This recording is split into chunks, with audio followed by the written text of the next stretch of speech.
د ټرمپ له اخطار وروسته افغانستان یو بندي امریکایي وګړی خوشي کړ، خو د افغانستان د بهرنیو چارو وزارت بیا خبر ورکړی چې د شفقت له مخې مو امریکایي ډینس کوول خوشي کړ.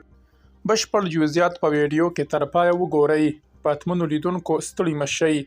د افغانستان د بهرنیو چارو وزارت په یو خبرپاڼه کې لیکلي چې د بندي امریکایي کورنۍ له دوی څخه غوښتنه کړې وه امریکایي ډینس کویل خوشي کړ. وړاندې لیکل شوي د کوچني اختر په پار دغه امریکایي خوشي او نن په کابل کې خپلې کورنۍ ته وسپارل شو.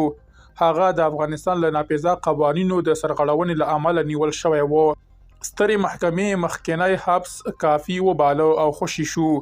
همدارنګه لیکل شوي په دې منځګړیتوب کې د متحده عربي اماراتو له همکارۍ څخه هم مننه شوې ده. خو د بندي افغان توکمه امریکایي محمود شاه حبیبي په اړه بیا تر اوسه د دغه شفقت او بښنې په اړه څه نه دي لیکل شوي. درنو لیدونکو له ملتیا مو مننه.